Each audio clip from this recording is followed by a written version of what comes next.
good day. Good day to everybody. Welcome to WWJD on Franchise Sports Media. I am Joe Arrigo, joined by my co-host, Nyshon Zaragoza. Good morning. Good day. Good morning. So let's get into this because I got some big energy today. I got big energy right now. I feel it coming in because of what I'm drinking, and also because last night was it was a big night for the NBA. They had their bubble, the results of the bubble, so to speak. And I say the results of the bubble because the Lakers played the Clippers. They're arguably the two best teams in the West Coast. And then in the NBA, you can make that distinction no matter what. And the Lakers, they came out just hype. I mean, they were locked in. They were just in the zone. Kawhi had 2 quick fouls. AD was on 14 points in the first quarter. Even though LeBron had a slow start, and in the second and third quarter, the Clippers crept back in and actually took the lead in the third quarter after the Lakers were up by like 14 at one point. And the text chain that Yumi and TQ had was, TQ again doing what TQ does, talk a lot of trash. Even though he's a Laker fan, and he was plugging what he said on yesterday's franchise podcast that we did. And then the fourth quarter came, and it became a really good basketball game.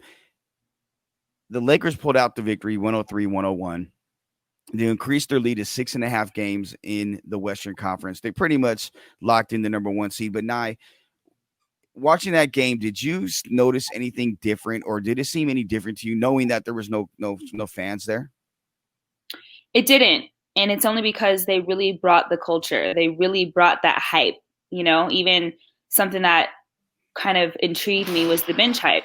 Everybody was supporting each other. It was so beautiful. And from the start of the game, the kneeling during the national anthem was completely beautiful. It was so emotional, but the unity that both teams brought, even in the Pelicans and Jazz game, it was absolutely stunning. Like, I love that. And from that moment forward, I was ready to go. But as for the first game, it was absolutely amazing. Now, obviously, it was very close for the most part. I thought the Lakers could have done a lot better.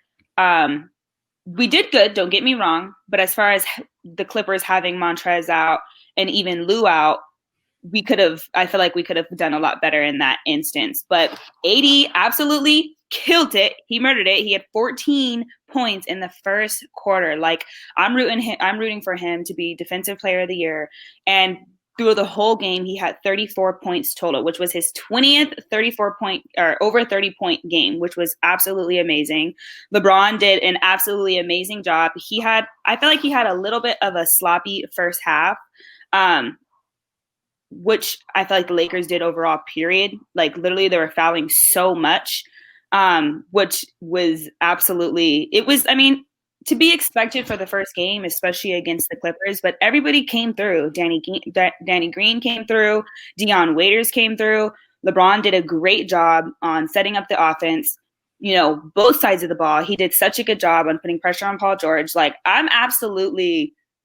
I'm stunned by this game. I'm happy it was some action.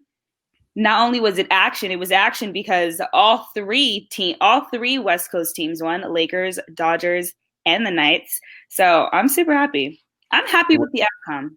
It was a good day for all franchise teams. The AD last night, and is what we talked about on the show yesterday. I said that when you have the two best players in the world.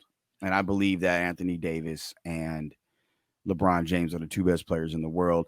Giannis is only the only other guy to me in that conversation. He's in there as the best or the second best. I mean, you could really move those guys around and you'll have an argument and a debate, but you can have legitimate conversations for all three. But when you have those two guys on the same team, but last night, AD was the best player on the court, and it wasn't even close. And that goes for both teams. The way he controlled the game, he controlled the paint. He stepped out, hit back-to-back threes in the fourth quarter. There were clutch threes too, and to do that at 6'11", is unstoppable. And I want to credit LeBron James too. Like you touched on it. He had a real rough first half. You know, I think he had 2 points. Albeit it was a phenomenal drive to the bucket and banged out over 3 guys, including Kawhi. But what I liked about what he did is he changed shoes, came out in the third quarter, and he started playing like LeBron, and almost like he found his rhythm. But in the fourth quarter, when the game was on the line, something that I've been critical about when it comes to LeBron is him taking that shot and missing it, not being, I don't want to say scared, but being hesitant to shoot the ball versus make the safe basketball play. And he shot the ball last night and he thought he got fouled, but he followed his shot, got the rebound and hit basically the game winning bucket. And then comes back down on the defensive end. And he did it all night. He did it most of the night because when he was on Kawhi, you'd see LeBron really working the defensive side of the floor. And he did a great job forcing Kawhi to his left where Kawhi didn't want to go, who he gave up the ball to Paul George and got the natural pick. And LeBron switched with KCP, Kentavious Caldwell-Pope, and did a great job on Paul George, who he knew wanted to take the last shot. I mean, Paul George is our last shot taker. You've seen that with the 3 he made that was beautiful. The possession before. But LeBron's D was so good. LeBron showed last night why he still has it. Has it like that best. He's still in that mix to be the best player. If he isn't already still. I mean, because he could be the MVP damn near every year that he's been in the NBA when Kobe started to get hurt and trend down.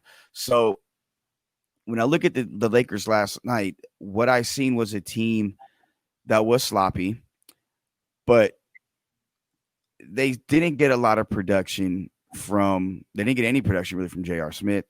Kuzma had a solid game. Dion Waiters, I mean, I was very happy with the way he played. Danny Green was solid, but Dwight Howard was not at one point and fouled out. I mean, he looked lost out there, to be honest with you. He looked like he didn't want to be there. He looked disinterested like he did in the end of his first tenure at the Lakers. JaVale McGee wasn't as effective as I would have hoped or liked for him to be. We didn't really see Markieff Morris at all. So there were a lot of things. And, yeah, the Clippers did not have Lou Williams and Montrezl Harrell. I was surprised Beverly and Zubac were there. I mean, they must have just got cleared because all indications were they weren't going to be playing. But for me, it just showed again why the Lakers, when you have those players that complement each other perfectly, AD complements LeBron perfectly with Kawhi and Paul George. Who takes the last shot? Well, they both want to take the last shot, but Paul George is the one that's been taking it. They both need the ball in their hands to create. AD doesn't need the ball in his hands to create. You can run pick and pop with them. You can post him up. You can give him the ball at the top, let him take someone off the dribble. He can do things that other guys can't do. That's why I think the Lakers have a distinct advantage over the Clippers. And I want to get the Lakers bench, mad love because they came out with big energy. I mean, the way they were in the game, from the jump, the way they're locked in. I just give the Lakers credit for the way they played last night and to beat a very good Clippers team.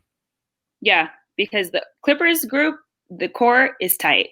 Like, they're good. They're very, very, very talented. And the Lakers they don't run shy of that. LeBron knows it and he admits it. They got some good guys out there. But it's the chemistry of the Lakers that brings that balance. You know what I mean? Like, the sharing of the ball, like, it's so smooth. It's so crisp. It's so nice. Like, it's beautiful. But the Lakers are going to have to tighten it up 100% because think about it. These guys have obviously played these 3 scrimmages. They're kind of getting out of their rusty phase for the most part. But come playoffs, the Lakers will have to tighten it up because it'll go to 7 games if not. And it may go to 7 games anyway. They have two great groups. Yeah, I mean, I don't think it will go 7. Like, I think the Lakers, again, you're going to start seeing them ramp up intensity.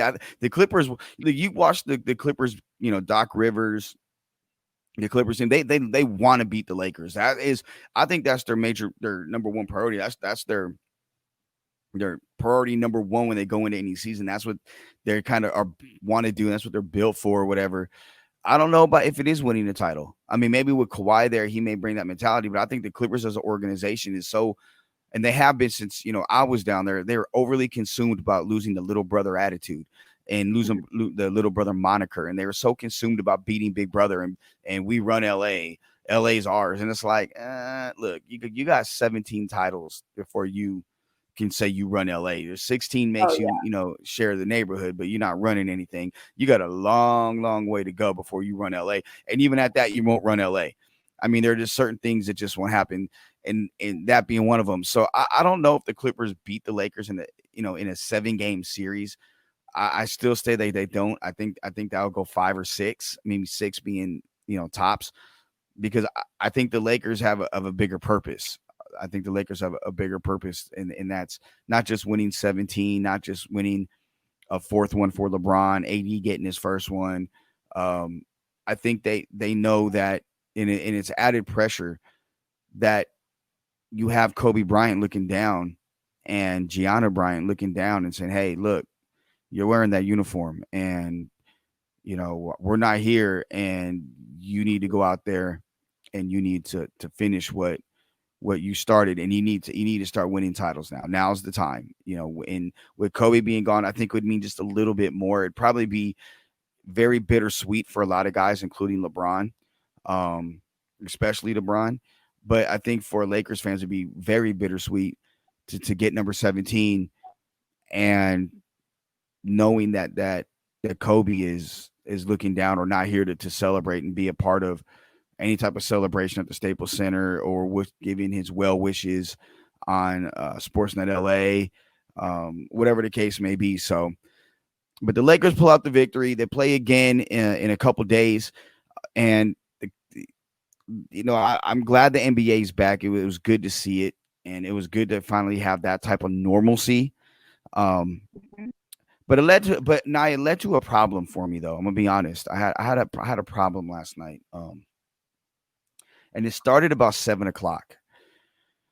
Now, the Laker game was on, and I'm watching the Laker game, and when they're on, for the most part, unless it's a really good baseball game or Monday Night Football, they're priority number one, for viewing pleasure for me. Okay, because grew up, it's a diehard Lakers fan.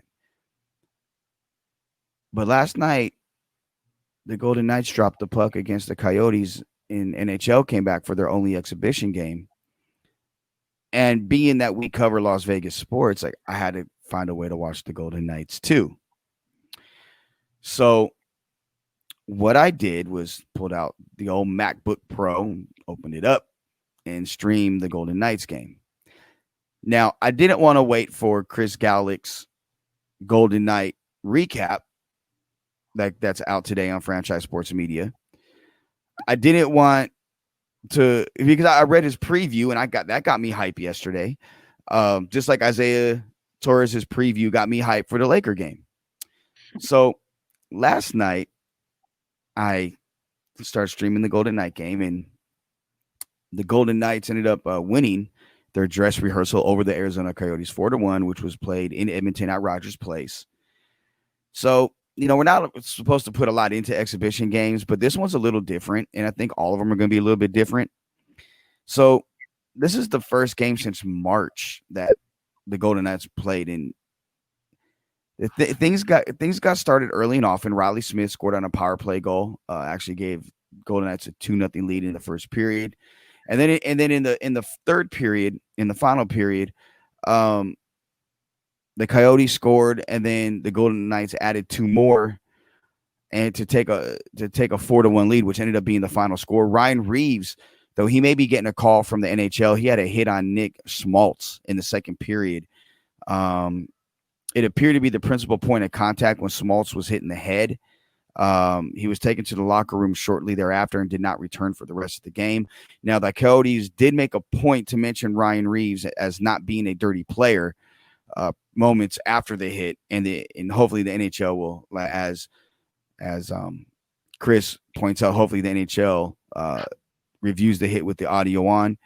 Alex Tuck had an incredible game last night. He's fast, he's a force. Nate Schmidt looked a little uncomfortable. So, I mean, overall, the Golden Knights looked good. And I want to give them credit as Chris pointed out in his essential Golden Knight recap. The Golden Knights did something that's dope. Like they used Twitter, or excuse me, they used Twitch and YouTube as almost like a mini fortress, and they called it the Fortress at Home. And you saw a lot of the in-game programming you would see if you're at T-Mobile Arena for a live game. Carnell Johnson did a beautiful rendition of the Star Spangled Banner. Every time the Golden Knights scored a goal, you heard Vegas Lights played by Panic at the Disco, just like when you're at T-Mobile Arena. And then they did performances by the Knights line during timeout. So they gave you like a home away from home.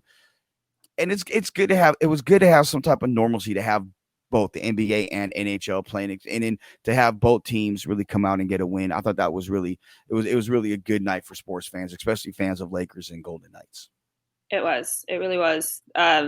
It's definitely, I would say, difficult to have to switch back from game to game, but it's because you're going to miss some action, but it's what you got to do. But yeah, I thought it was a great game too. Fleury had, made 22 saves for the Golden Knights, which, obviously helped save us, period. I'm going to say us because obviously we're West Coast. This is what we represent, but I'm really, really definitely happy to have sports back. It's amazing. Like, I can look forward to some action. I know. And that was the thing. It was nice to have some type of normalcy, where we're not worried about like, oh, nah, like we got yada, yada, like we're this 20 more cases of coronavirus hit, the New York Islanders or the Mets or whatever, and, it's nice to just be able to talk sports and you like with the NBA and what they did, how thoughtful they were in the way they're approaching not just the coronavirus, but what's going on around the world. And really in our country too, as a society. I thought that was dope. The way the NHL has done things, and it's like a mini bubble, honestly. And then on the flip side of things, news came out today that there's more baseball postponements. The Milwaukee Brewers are supposed to play the St. Louis Cardinals for their home opener today, and 2 St. Louis Cardinals players caught the Rona in Minnesota. Now that they postponed the game today, the Brewers and Cardinals are supposed to play on Saturday at Miller Park in Milwaukee. But so far, 30 games in total have been lost to COVID-19 in Major League Baseball. Now, 10% of the season's been played, and it's only been a few weeks in, but 20% of the teams have been infected by the coronavirus, including another member of the Marlins today, bringing it up to 18 players or personnel with the Miami Marlins that have contracted the Rona. As great of a job as the NBA and even the NHL has done, I think Major League Baseball has dropped the ball. And I'm interested to see what happens with the NFL right now. You want to know what's interesting, Joe? Yes. Back during, I remember earlier this spring, Major League Baseball literally were considering bringing all 30 teams to Arizona to create a bubble format and play games at several different spring training sites, like in the Phoenix, like metro area. What to me is frustrating is because MLB may not finish their season. MLB may not finish their season. You know what I mean? It's just, that's kind of the reality of it. Are they going to push for it? Yes. But what's going to be the maximum percentage of where you're going to stop it? Are you going to allow it to reach that 30 to 40? I know you say it's 20, but that mark, if you guys had that format, because obviously it was something that was discussed, it probably would have worked, especially for a sport that, again, is not contact. So it's just, it sucks, especially for MLB fans, period. And I know that you die hard MLB, like it's going to be sad, but we gotta save these lives at the end of the day. Yeah, it's weird because like growing up, TQ and I talk about this a lot privately. Growing up, there wasn't a kid in my neighborhood or in Compton where he grew up that didn't play baseball. Like it was, you're at the ballpark Monday through Thursday night for at least once a week for your game, and then Saturday mornings for your games. And then when you didn't have games and you're practicing, you're at the ballpark twice a week, and then you'll go down to the ballpark the days you don't have games because your friends are at the ballpark and you're playing over the line. You're there watching your friends' games. You're at the snack bar. You're hanging out with everybody in your neighborhood. But now it's not like that. Now it's like people just choose to chill in their crib and play video games all day. Yeah, pretty much. They you are playing baseball. All right, let's get on PlayStation Network and get on MLB The Show. I mean, don't get me wrong. Like MLB The Show's bomb. Like I have a good time playing it. I still play it. I ain't gonna lie. Like I enjoy it thoroughly. Get into my career, my season, road to the show, and once I get there, play. I have a good time with it. I don't do it all day every day. I mean, I'll do it on an occasion. Just like I'll get on NBA 2K and hoop. But that's the way that I actually talk to my I talk to my nephews and my son, regardless. But like we get into my park, we put the headset on and we start hooping on the show. But growing up playing baseball, we were all at a ballpark throughout the day and we were active. Now, it's the generation. It is, but are changing, and my generation, which would be the millennials, okay, we are becoming a lot more smarter as far as learning how to get things done the easy way. Oh, the internet, let's get things done the easier way. Your generation, it's more like, okay, we got to actually research, study books to be able to create new inventions. Or, you know what I mean? Like, you guys were more active in that way. My generation is still active for the most part, but we are very lazy to find easier routes. Yeah, your generation's like a crime family. They're like a mob. No, for real. Okay, so well, we always talk sports, and we're gonna continue to talk sports, but this is interesting. You guys are like, okay, my generation. There's a lot of we're the last of the Mohicans as far as doing things and the way we do things. And our generation, there's still a lot of pain and hurt and emotion, raw emotion, because, if you look at it, okay, I'm Generation X. Like Martin Luther King was basically killed 11 years or so before, 10, 11 years before I was born. If you look at the grand scheme of things, like there's still things going on, and the people in power were our parents or our grandparents are the people that were in charge. And now like we're that next group. So when like the riots happened in LA in 92, like we were burning things down. We were violent and doing things. Your generation, on the other hand, don't have that, not as much raw emotion, but you guys can organize and implement a hell of a lot better than my generation. Like you guys are like a mini mafia. It's like, okay, we're going to all show up downtown at this time. And you guys have all these other means of getting in contact with each other. Us, on the other hand, we're the type that's like, okay, let's meet here and let's plan. And let's like, you guys are like, this is what we're going to do. And everybody has a little role, and you have the person in charge, you have the boss, the underboss, the captains, all the capos. And it's like, damn, like this younger, we can learn from each other. And I think that's what Major League Baseball has failed to do.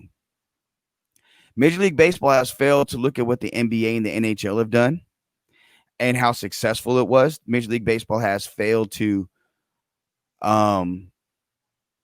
really look at and use the data that they had at their hands and even talk to certain people that are the people that know actually what to do and how to at least use something to curtail it.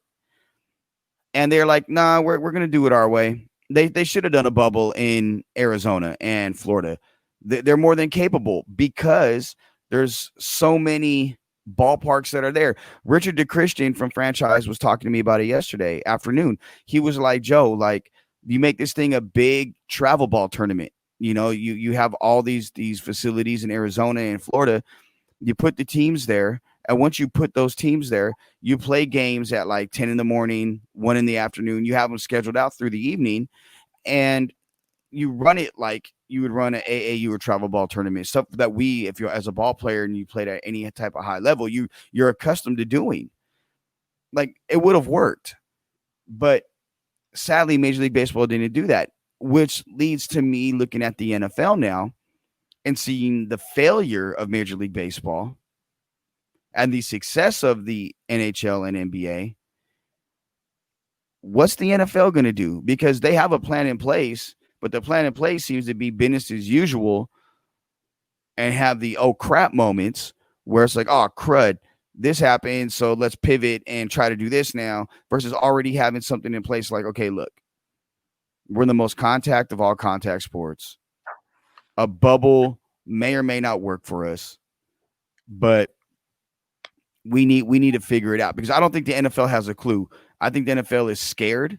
I think the NFL is scared of any type of pushback or negative publicity or criticism that they would get from individuals that have power. And I think they're unnecessarily putting their players at risk. As much as I want to see the NFL play, as much as I want to see it, I want to see them. I want to see a real season with guys that are healthy versus, you know, having a moment of silence for individuals that were on teams because they were lost to COVID because if they wanted to rush back in and play. Not only that, well, as far as being rushed back into play, obviously we're seeing the opting out, you know, it's starting to increase. And it's starting to increase with a lot of starters. It takes one leader, okay? One leader, like you were explaining on yesterday's show. If it were a quarterback, it takes, you know, that one top dog, that header of the franchise to opt out. It's gonna again be a trickling effect, and everybody's gonna start opting out because it's not gonna be worth it anymore. Especially guys with guaranteed contracts, right? Because they're still gonna make that money for the most part. You don't have to play if you don't want to risk that. If you don't want to risk that, you know, coming home to your family, like, it's definitely unorganized. I feel like a bubble format would be way too hard because they are on top of each other. That's the game of football. There's no way a bubble format would ever work with, you know, players being on top of players. Like, the coaches can't even be they can't even be close to the team, like close to their players while coaching them. The coaches are at high risk. Most of them are older. That's a good point about the coaches and being older. That's a really good point. I didn't even really think about that, but it's working in the NBA. Players are up against each other. Coaches are up, you know, they're interacting closely with players. It's just not that many players, though. No, you're right. Yeah, it's you have 12 to 15 on a roster versus, you know, versus 40, 55 you know, at the most. Yeah, and then in camp you're at 90, you know, 80, 90. 80, So yeah. So it's going to be tough. The NFL has, you know, I tweeted this out about a month ago, and it may have been or less than about 3 weeks ago. I have a hard time seeing certain sports. I said all sports being played for the rest of this year, and I don't want that. But when it comes, you know, to the NFL and when it looks like Major League Baseball right now, it wouldn't surprise me if baseball got shut down in the next 2 weeks, and the NFL were to reevaluate, and that season doesn't happen at all, or it's pushed back push it back to the season. That would be the best bet. It gives time for COVID-19 to start decreasing, which I don't know. I don't know where COVID-19 is going to be, because we thought we were going to have a summer. We all thought, oh, we're going to last 30 days on this quarantine and be back into work. No, that did not happen. I did not take this. Okay, so when we were watching the news and you seen this take place in China, did you take it seriously? Because half of America did not take it seriously. I would have been stocking up on Lysol. I would have been stocking up on Clorox wipes, if so, because Clorox wipes and Lysol forever will be expensive and forever will be like hard to find anywhere. You're always going to have to order it.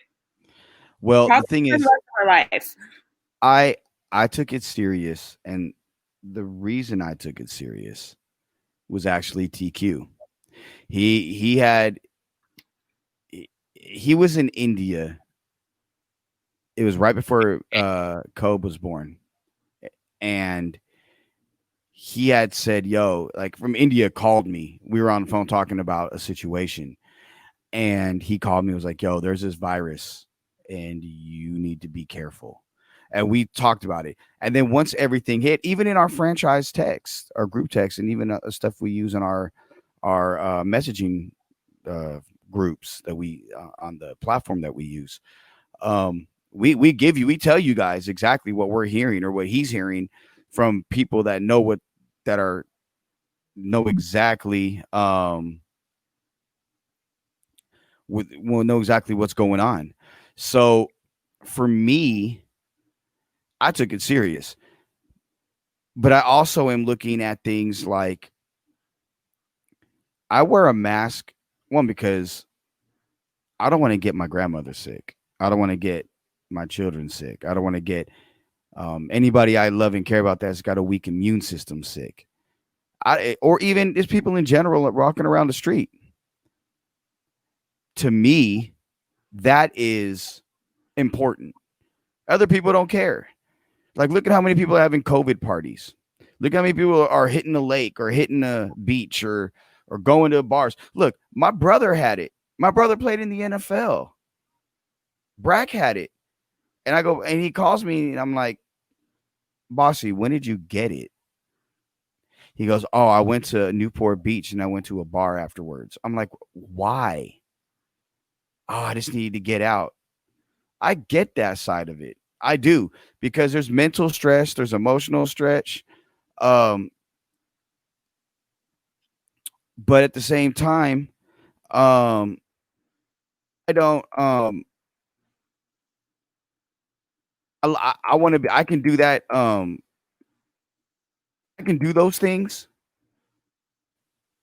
down the road and know I'm healthy. Yeah.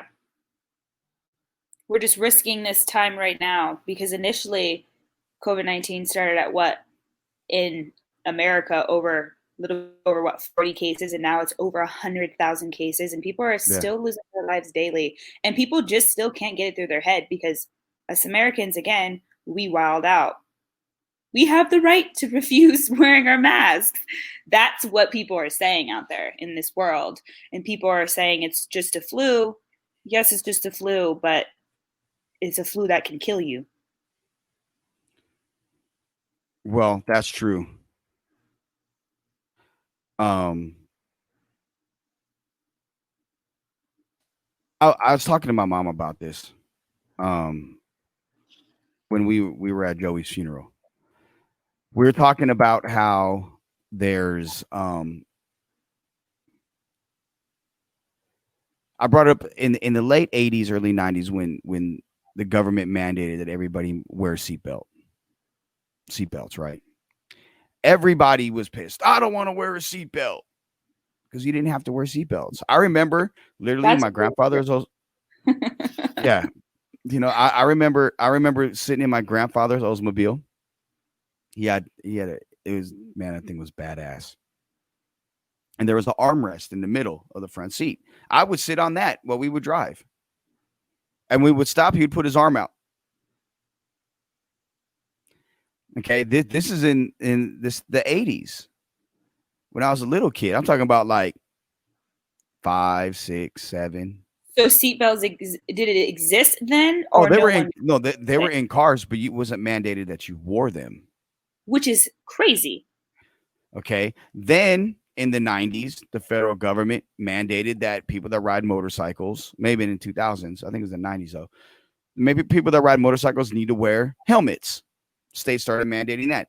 You can't tell me to wear a helmet. Shouldn't have to wear a helmet if I'm riding a motorcycle, but it saves your life.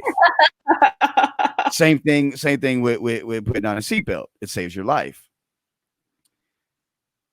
People in the 80s, you could fly on airplanes and people were smoking in the airplane, lighting up cigarettes, cigars, pipes. With children in there? With children in there. And you can't tell me I can't smoke on a plane. Okay, look, the plane could blow up, genius. And there's other things that people around you that maybe are asthmatic or don't like the smell of smoke and don't want to get cancer off secondhand smoke. But these are things that people actually fought against. Look, the reality is this, and we're going to get off the COVID subject right after this. The reality is this. There are too many people that want to act like they know a lot about what's going on and how to stop a virus, and they're pseudo doctors and think they have a doctor because they listen to some orange person on TV telling you what to think who doesn't know his ass from his elbow. The reality is this. The doctors are saying do it. The people that study it are saying do it. So just shut up and do it. If we would have done it for a month or two and been uncomfortable, we probably would have everything just about back to normal like they're doing in Europe right now. I was asked the other day by a friend why, man, I don't even watch Premier League soccer, okay? TQ does. That's his shit. It's not mine. And they're like, man, the Premier League is jumping off without a hitch and all this other stuff is going on. Why is it working there and not here? I said, because we're here. Because we're in America. That's why. Because we're not listening. If the people in Europe are listening to the people, to their doctors and to the people, and they're getting it. They're getting through it. We're not doing that here. And that's the problem. That's the problem. Preach, Joe. Preach. And it just is frustrating because now my Dodgers, who are playing well, they've won 3 in a row after last night's victory over the Diamondbacks. This season may not go on because assholes don't want to put on their masks. Like, what the hell? Now, the Dodgers last night won their 3rd in a row. The bats are starting to wake up. Corey Seager, all the guys, they're starting to really wake up. Mookie and Belly, they're not scuffling. It's 7-8 games into it, but I'm not worried about them at all. But for the Dodgers, I'm seeing things out of them as a fan that I'm really into. Like the bullpen's got like a 1.29 ERA. Their bullpen has been lights out this year. And if you want to win in postseason, you need to have a big time power arms for pitchers. That's guys that throw hard. The Dodgers have that with Walker Buehler, Dustin May. And you know what? I'm even going to put Kershaw in there.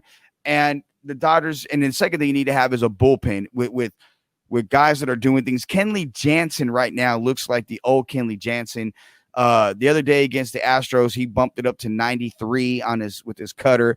The ball was moving. He needs that to be a consistent and happen more often because the last few years he's battled some arm injuries, some shoulder fatigue. His cutters dropped down to the 80s, which looks like a slow slider, and he tries to throw a slide piece and his changeup, which all looks the same, and guys hit him hard. So for him to have that throwing hard again, getting that movement in that late break on the cutter is huge on the back end. And Buster Goodall, man, that guy, he's my favorite reliever on that team. I mean, he comes in. I know Joe Kelly should be up there, but Buster's that guy. He throws a 100-mile-an-hour sinker, power pitcher. He was a starter. You probably could use him as a starter at some point again if you want, but I think he's the future at closer. This guy's a dog, and he's only 21 years old. The Dodgers look right now like the best team in the National League, and I fully expect him to beat the brakes off Arizona for the rest of this weekend after sweeping the Trastros.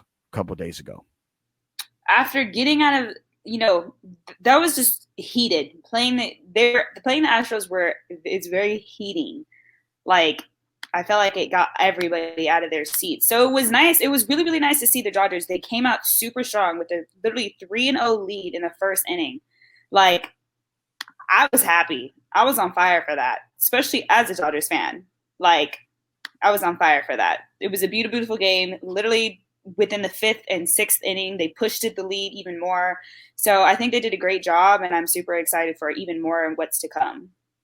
Hell yeah. Like AJ Pollock's even hitting. Like AJ Pollock was the most head scratching signing a couple years ago, last offseason. He got drafted from the Diamondbacks. Yeah, he was with them, and the big knock on him is the dude is like he's brittle, like he's always hurt. But when he's healthy, he plays Gold Glove caliber defense, and he does a good job at the plate. And not only was he hurt, you have to remember that he also tested positive for COVID-19, and his daughter was born prematurely. So for him to come out strong, to me, that showed a lot. Well, yeah, the thing with his daughter, that just came out like that. People just found out about that. I didn't know about that. And that affected him last year, the pregnancy and whatnot. And I can see why he had a year where, he wanted to forget about it. Because as someone, when you have a child and your child's sick, or they're in NICU, or it's a tough pregnancy, or, something horrific and tragic happens to your child, you go through a bevy of emotions. And for him to be able to go out last year and kind of fight through it, but then now knowing that everything's okay, and overcoming, COVID, and overcoming, and seeing that his daughter is healthy, and it's exciting, but and what the thing that should be more exciting for Dodger fans is after next year. So not this season, but next season, the Dodgers will clear a bunch of payroll, and they can go after some big time guys to put around Mookie and Bellinger and Buehler and Dustin May and anybody else. I don't think there's certain other guys. I don't know if Corey Seager is going to be re-signed. Gavin Lux has to get his stuff together to come up. You have Will Smith, you have Ruiz, the catchers. I think Ruiz has got a very bright future. But you lose off the books Pollock, you lose Kershaw, Turner. There's a bunch of guys coming out. You're clearing, probably in upwards of $150 to $200 million in payroll, where you can go get something. That's why I'm banging the table for the Dodgers to do this. And there's nothing I've been told by anybody in and around baseball to lead me believe that this is happening or being talked about. It's something that I think, for me, if I'm reading tea leaves and looking at organizations, what organizations match up well for a trade, the Dodgers and Indians match up really, really well for a trade. And the Indians are in a complete rebuild mode. The Dodgers are obviously going for it, and they're in a position now to go for it for quite some time. If I'm the Dodgers, I offer one of my catching prospects, either Will Smith or Ruiz, probably Ruiz because he's younger. I'm offering Corey Seager. I'm offering an infield prospect, and then a pitching prospect, and I'm trying to get Francisco Lindor and Mike Clevenger to LA. That right there puts them over the top as not just the best team in the National League, but also the best team in baseball. That would be what you go for, because then you sign Lindor to a big deal like you did Mookie. He'll get another 300. And then Clevenger, you're going to have, he's arbitration. He's arbitration eligible for another couple years. So you have him under your control too. It makes the most sense for the Dodgers to do that. And I would try to do that right away. I don't know if it's going to happen, but that's something I would definitely look into, because this team, they're ready to win right now. They're ready to compete right now for a World Series. And that's what they're trying to do. Why not just go all in and do it? This is such a prolific franchise. Like, it's so beautiful, like how amazing this franchise is. And they're going to go out. And we're going to be even better, which is crazy, because we're already we're great. Really, really good. Very, very satisfied. Hell yeah. Well, speaking of being satisfied, I'm not going to be satisfied. And I'm not satisfied when it comes to what I've seen with the NFL Top 100. Now, Rodney Hudson of the Raiders. He's arguably the best center in the NFL. He was left off the top 100. Kenny Clark of the Green Bay Packers. Arguably the best defensive tackle, nose tackle in the NFL. Was left off the top 100. Patrick Mahomes, the Super Bowl MVP, a regular season MVP, and by all accounts, the best player in the NFL, was not the number one player. In fact, he wasn't even the number 1 or 2 quarterback in the top 100.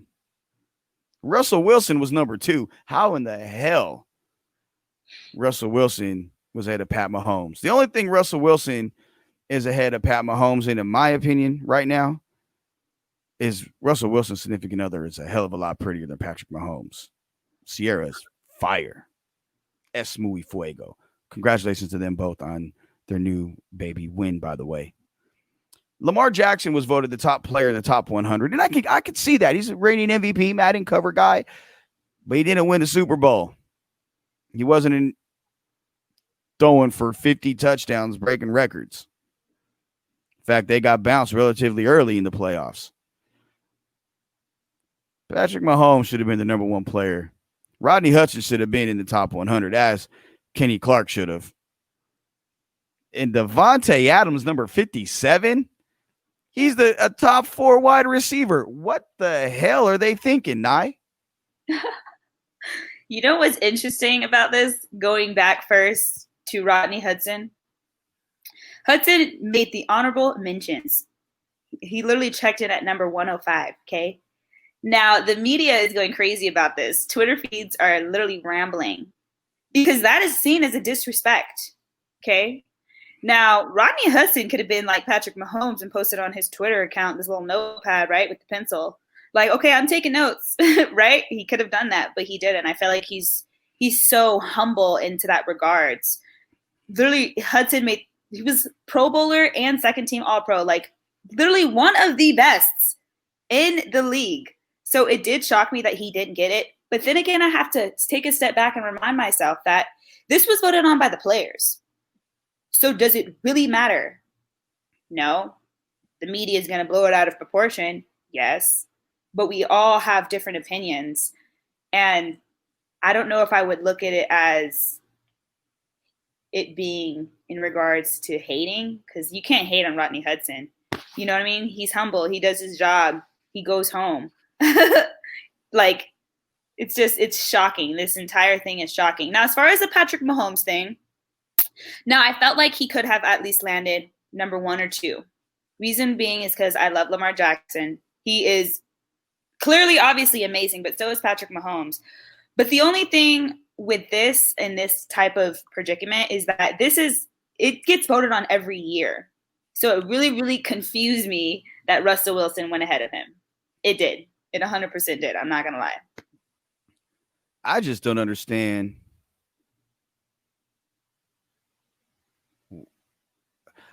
I don't understand how players can look at these guys, some of these guys. And again, I'm going to be real. If I'm voting for the top 100, I'm going to be strategic about it. I'm going to look at guys that I'm friends with. I'm going to put guys in positions. Okay, you vote. Where'd you put TQ? Where'd you put Rich? Where'd you put Nye? Where did you put Jerron? Where did you put Anthony? Where did you put Isaiah? Where did you put Kyle or Mike? And I'm going to try to strategically put myself in a position where I can vote for myself higher or leave somebody out. See, I'm going to be slick about it. The same way like Derek Jeter's Hall of Fame, he should have been 100%. He got 99.9. One person left him off the ballot. because that person knew that Derek Jeter was getting in no matter what. He wanted to keep somebody else on the ballot for them to potentially be voted in later, so he left Jeter off the ballot. You ruined history. Hater. It is it's what it is. Don't think that these players aren't petty. These players are petty. 100% petty. 100% petty. So somebody just didn't like somebody. And the Hudson thing bothers me. Like I said, the Hudson and Kenny Clark really, really bother me. Mahomes should have been, look, the dude's the best quarterback. I love Lamar Jackson. I've been a Lamar. In fact, I would rip Bill Polian up and down every chance I got, and I still do, because of how much he hated on Lamar Jackson coming out of college. Lamar Jackson was the best person on the field every collegiate game he played in, from the time he took his first snap in Louisville until the time he left. But Patrick Mahomes is that guy in the NFL right now. You can't say he's not. He's the best. He's that guy. So to me, they got that wrong. And you could have Russie Baby at number 3. That's cool. I'm cool with that. I'm an Aaron Rodgers guy. He's not in the top 10 right now. Okay, cool. I'm with that. I would agree. I'm basing that off of just what I see. So, you know what's annoying, Joe? What's that? I love Pat. I really do. He's amazing. He has a cannon arm. We all know that. Very athletic. We all know that. But it really got on my nerves when I kept seeing people say is he a Hall of Famer? How can a player who has only been in the league for less than 2 years at the most, right? 2+, be a Hall of Famer? 2+, right? Going into the season. Well, you have such a great line. You know, you have Travis Kelce, you have Tyreek Hill, like you have these guys to be able to make you as great as you are. Not that you aren't. Not only that, you have Andy Reid as a literal quarterback whisperer, like someone who is literally a genius in the playbook, genius in writing these plays. Like Patrick Mahomes is great. Don't get me wrong. But people need to stop calling him a Hall of Famer, because you can't call someone a Hall of Famer with only 2+ going on 3 years. Well, now that the years are all put up. Well, he's two plus years as a starter. He's going into his 4th year. He only played in 1 game his rookie year. That was week 17. So it'll be his 3rd year as a starter. Look, is he a Hall of Famer? No, not yet. He's got every trait, and he's trending that way. Every trait in the world. I mean, from the amount of yards he throws for, the amount of touchdown he throws for, winning an MVP, winning a Super Bowl. I mean, hell, the guy is worth half a billion dollars contractually, and then just bought part of the Kansas City Royals at 24 years old. He's an owner of a Major League Baseball team, a minority owner of a Major League Baseball team. That's stupid crazy, and I love it. I love it. The most annoying thing, he definitely deserves every penny. Absolutely. The most annoying thing about Patrick Mahomes to me is his hair. Bruh, just get a cut. Hair. Girls love the curls. No. 4 of my kids have curls. Actually, all 5 did. Joey had curls at the end too. So I get it. That's his trademark. And you gotta like it. Do you see half the other athletes' hair? Like, I'm not a fan of Anthony Davis's hair. Not what it is now, but when he's got it curled and a little textured, with the little part of it. I'm all about that life. All about that life. It's 100%. I'm with that. I'm not a fan of his hair either. Who's? Dwight Howard. Nah, he looks like Whoopi Goldberg. Odell Beckham. Didn't he just dye his hair blonde back? But that's okay. See, I'm cool with that. Odell looks good with blonde hair. It was weird seeing him with dark hair. No, I like him with dark hair. It was weird. Like LeBron, I love you, bro. I know you're trying to keep it wavy up top, but just let it go, man. Let it go. I love you, bro, but let it go. I don't mind LeBron's look. And you know what I love even more about that is his salt and pepper beard. Just rock it. He is. Show everybody that you're the GOAT. Show everybody that you are your agent just a little bit. You know what I mean? Even though he's still young, you really shouldn't be getting that many gray hairs at that age. But hey, like, I I think you're being subliminal right there, Nye. 35 hair. I'm sorry. That's young. My parents I have hair at 35, maybe a couple strands, don't we all? But I like the salt and pepper beard. I'm going to be that old grandma lady with long silver hair. I like it. Uh-oh. Yep. I'm going to be rocking it. That's a long ways away. Hey, today is a significant day though for Las Vegas. Allegiant Stadium will be 100% completed. Today, the surrounding fences come down. Workers must be off the Allegiant Stadium site by 2 p.m. And at 3 p.m., the stadium officially will be turned over to the Raiders. And I want to congratulate Tommy White, all of local laborers 872 for the job that they've done on that site. Mortensen, McCarthy Construction, Mark Davis, Mark Badane, the Raider organization. Don't forget UNLV, because that also was their home. Desiree Reed-Francois, Tina Kunsa-Murphy, the former AD, Lynn Jessup, the former president, Tony Sanchez, the former football head coach, who were all instrumental in making this thing happen. Governor Sisolak, they from day one until now, it's been a journey, and for them to actually get to the point where they're at now, where it's done, completed, on schedule. So there's no tinfoil hat guy saying that a meteor's coming down and it's not going to get done and there's going to be delays like they had. They literally was a guy who I don't want to use journalists because I'd be giving them too much credit, but there was a guy that literally was saying that literally a meteor was going to come down and ruin the stadium, and that it was going to be delayed. There's all kinds of delays and things weren't working and things weren't happening. It's not going to open this year. Everybody knew he was full of crap, but conspiracy theorist or what? Nah, he lives in Oakland, and he goes to NFL events, but he doesn't cover the NFL. It's crazy. And from day one, it was like he was just hating on the site. And then the other part about it, which was crazy. Yeah. The other part was crazy is he literally drew on a napkin. This is before the Raiders moved to Vegas at an NFL owners meeting, what he would do. And he gave it to Mark Davis. What he would do as far as a site at the Oakland Coliseum site. And it was like, he's got a degree in like whatever it is, construction or like public planning and things like that.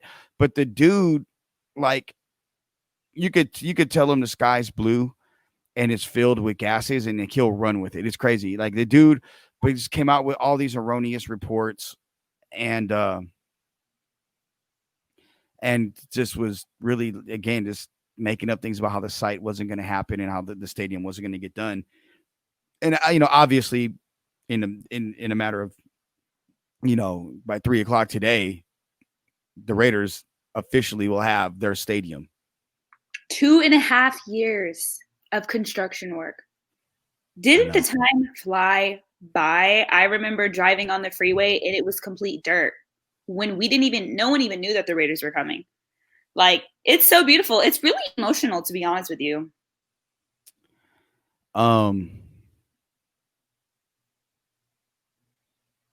3 years ago, 2.5 years ago, before I went to the owners meetings, I went down there, and Vince Sapienza from Fox 5 in Vegas, we interviewed on the bridge on Russell Road overlooking the stadium. And it was just about what I was hearing before we went off to because he went to the owners meetings. And I think back to like 2 years ago, 2.5, 3 years ago, 3.5 years ago, really. My son Joey would be like, "Are they really coming? Are this really going to get done?" And it kind of hit me when you said 2.5 years. Like I had a flashback to him asking me about it, and like him saying, "All right, cool." Like that. That's kind of the impression people got, and it's cool that it's happening. It's cool that the time is here. And it's cool that the Raiders and UNLV, people always forget to include UNLV as that stadium being theirs. Because without UNLV, that stadium does not get built. And people, let's start calling it the, Raiders and Rebels Stadium, because it's not just the Raiders Stadium. They have something now that not too many people have, and it's something that I know like Al Davis dreamed about and Mark Davis got completed. So give them all the credit in the world for that. That's exactly what big business is. And now Las Vegas has I call it the crown jewel of the desert, because that's what it is. Vegas is on top. Vegas is on top. We're going to stay on top. And then literally the capacity of Vegas, our volume is only going to rise. Absolutely. Absolutely. The Raiders UNLV. I'll give you that, okay? Well, that's it for today's show. We're going to get out of here. We want to thank you for joining us on WWJD on Franchise Sports Media. Don't forget to go to Franchise Sports Media to get your articles. Today, you'll have the Lakers recap by Isaiah Torres. You'll have Chris Gallick's Golden Knight recap with their victory over the Coyotes. And there is a preview coming out later today on Las Vegas high school football. Really a lot about the history of Las Vegas high school, where they're at while they're trending upward, and they may have, and Jerron Turner wrote it, the best quarterback in the state of Nevada in Jay-Sean Scroggins. Threw for 39 touchdowns last year. This is a tremendous year. Very under-recruited kid. He's got all the tools to be very good at the next level. So you got any last words, Nye? Stay safe, stay healthy, and stay inside. That's Absolutely. all. Stay inside. I know it's hard for us all. That's right. So for Nyshon, myself about that too. Oh yeah, you're going out partying. We all know it. I'm playing at that Joe's house, you guys. For Nyshon Zaragoza, I'm Joe Arrigo. Thank you for tuning in to WWJD. Thank you for tuning in to WWJD. And hey, guess what? Today's a great day to arrest the killers of Breonna Taylor.